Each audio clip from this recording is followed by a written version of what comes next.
We're now going to start building up the presentation proper. So I'm going to start off with a new layer, and I'm going to rename this to background image, and OK. So it makes that the current layer. I'll just hide the layers just for a second because I need a bit of screen space to work. OK, and we'll place an image file now. So it's File, Place. Okay, it remembers where I picked up my images from. Okay, and I'm going to go for this file here, MVDR Farnsworth House JPEG. Okay, MVDR, by the way, Mies van der Rohe. Okay, so this page is about the famous German architect Mies van der Rohe.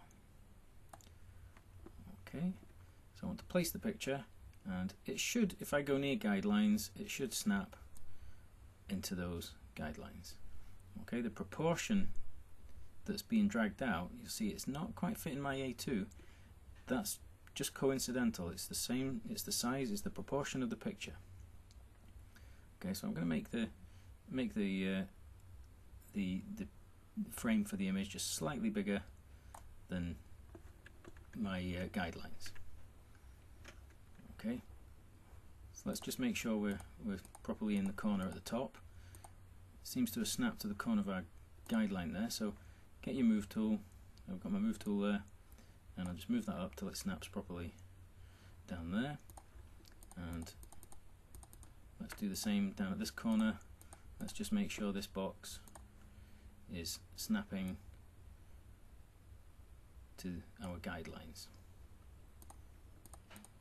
Okay, no change. Right, now doing that has actually cropped off some of the underlying picture.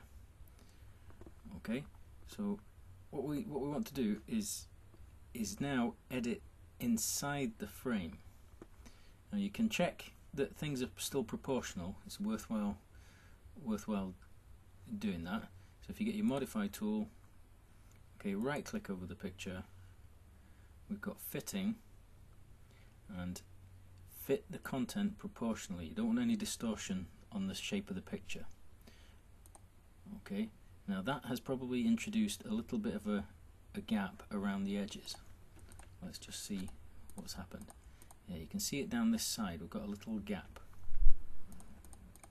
Okay, so what we do now is we change to the other cursor, and this allows us to enlarge the image inside its frame. So you click on the white cursor, okay, and click on the picture once. You'll see the frame has changed colour. We're now actually in control of the contents of the frame. I'll exaggerate this. Let's drag it out, exaggerate it. Do you see what's happening? The original frame is actually cropping. It's like a live crop of the picture. Okay, now we'll bring that back. We want a little bit of overlap here. Okay, and then I'm going to introduce some more guidelines, because I've kind of decided that the edges of some of these shapes are going to be controlling the layout in the design.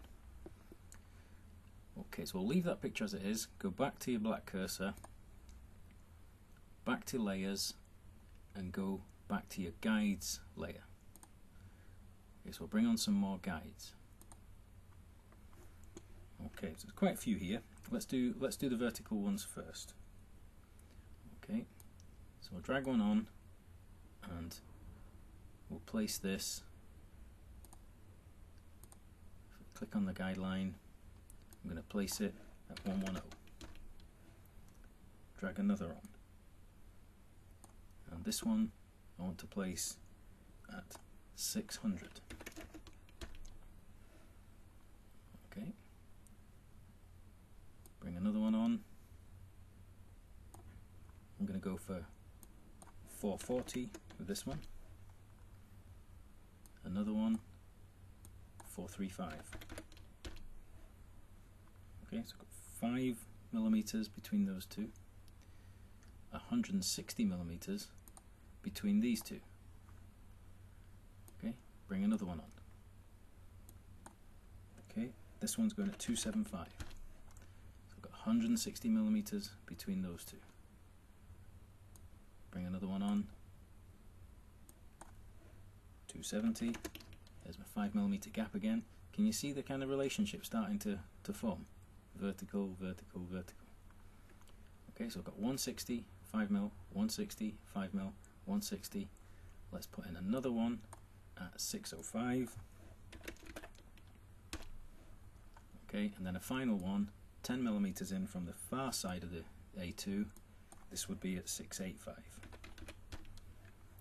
Okay, so I've got 10 millimeter bound border. Okay, but the picture is going right to the edge of the page. Okay, now what I want to do is try and deal with the contents again. I think I can scale it up a little bit or move it around inside the frame so that we get alignments with these vertical elements. So if I go back to the white cursor, okay, click on my photograph and maybe use the cursor keys. Let's see what happens if I use the cursor keys. So I want a strong alignment here. If I zoom in a bit closer, we can see that.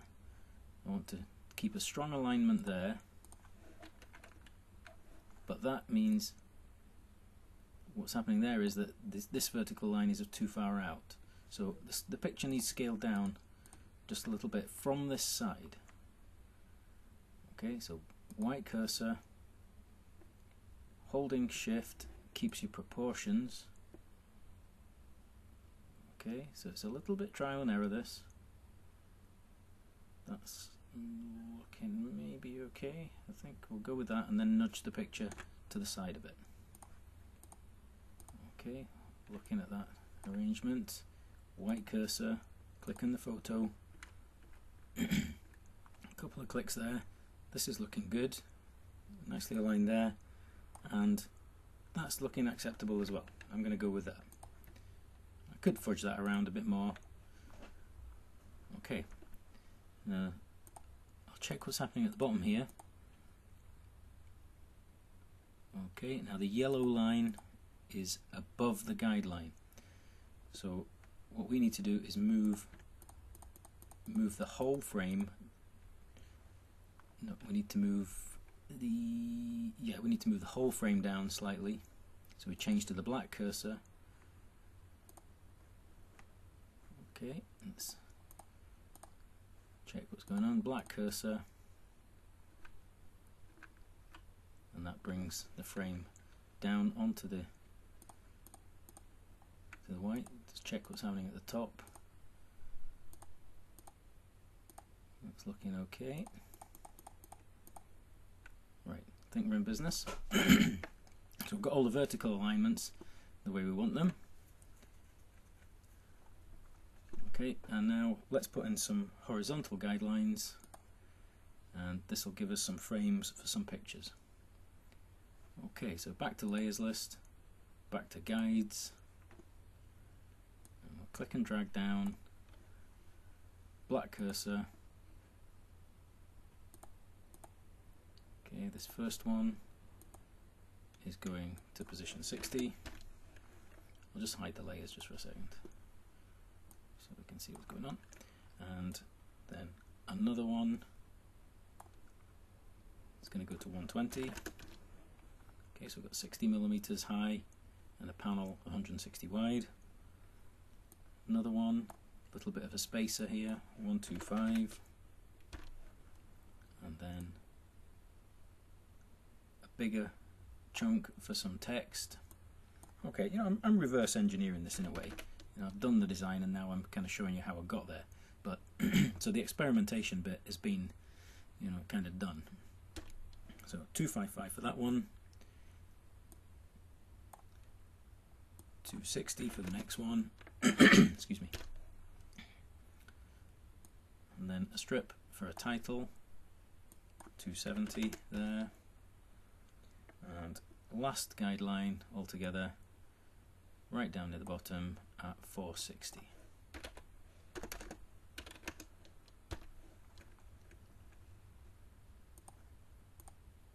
Okay, so that's my page generally set up.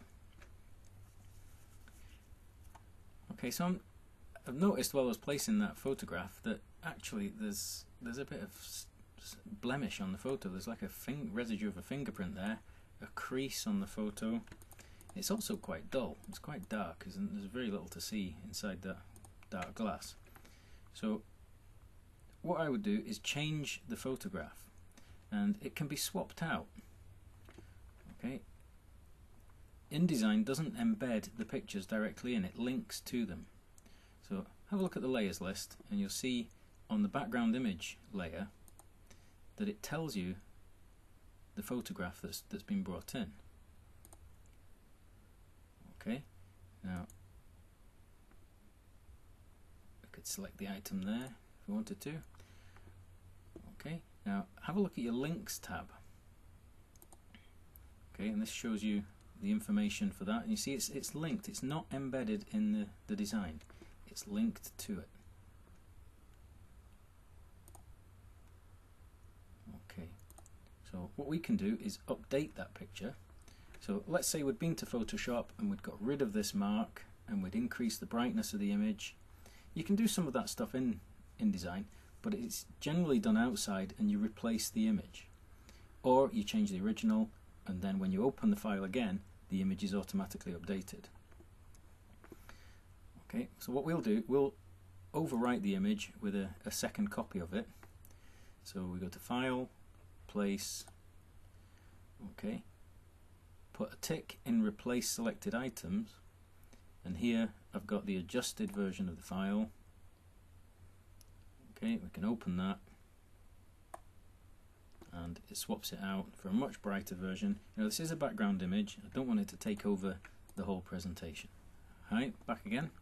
So we'll start building up some content now, and we're going to start with some images in these panels here. So we'll create a new layer and we'll rename this, and I use, for anything that's quite small image wise, use the term thumbnails. And OK. And we'll zoom up a bit closer. We're going to work in this panel just here. And close the layers dialog just now, just so I've got a bit more space on screen. Okay, get your select tool. Okay, just click off the image. Okay, so I've got nothing selected at the moment. Okay, go to File, and we want to place. Where are you? There we go, that's better. File, Place. And first one I'm going to go for, I'm going to put these in kind of date order as the images were created. So we'll start off with this MVDR Weissenhof image. It's a housing estate in Berlin. Okay, I don't want to replace the selected items just now. That could cause a bit of confusion. So we'll take the tick off. Okay, we'll open that, and I'm going to click into the guides here. Okay, it's not snapping at the bottom corner. That's okay, we can make it do that in a second. So we're going to set the height and width for the frame. Okay, so that's where this panel comes in, on the options panel. So I'm going to have this picture going only half the way across. So that was 160 from here to here. Half of it will be 80. So we'll have a frame that's 80 wide, and it's going to be 60 high. Okay, this little tool here, extremely useful. It tells me what the coordinate is of this corner. Okay, so remember we've got guidelines set up. That's at 60, and this one should be at 110. Okay, so they see there that the coordinate is absolutely spot on, 110, 60. Okay, now we change cursor to the white one, click once in the image, and we're now able to change the contents of the frame. Okay, so you can either click and drag, or you can use a combination of cursor keys and clicking and dragging till you get the image the way you want it to look. So I'm going to have a little bit of this staircase showing, and the image is then cropped in that it's a live crop. Okay, back to the black cursor, click once, let's bring in another image alongside that. So File, Place. We'll put in the Barcelona chairs now. If I can find them. What have I done with my Barcelona chairs? There they are. It's a very dark image. Okay. So if I click in this corner, it should snap onto the previous image. Okay. I'm going to take the frame a bit bigger than it needs to be, and then, as we did before, control the size. So 80 wide, 60 high. Then change cursor, click once inside the image, and if we wanted it to be a bit more zoomed in, we can. We're concentrating on the chairs this time. Cursor keys, get rid of a bit of that strong black. There's a line that's kind of following through, that looks quite tidy. So I'm going to make that line up. Simple stuff, just makes a relationship between the two images. Back to your black cursor, click once. Okay, move alongside. We'll bring in a bigger image this time. So File, Place, and we'll go for the Tugendhat Villa. Okay, and as before, click and drag.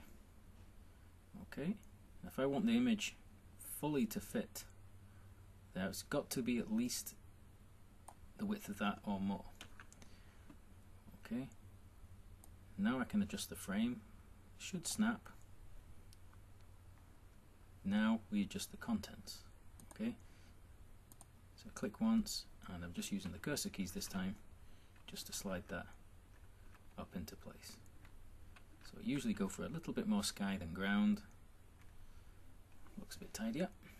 Okay, black cursor again, and alongside that I'm going to have a picture of the man himself. So File, Place, I've got MVDR stood there with a model of what's called Crown Hall at Illinois Institute of Technology. So same as before, click and drag to maximize that view. And then adjust the frame.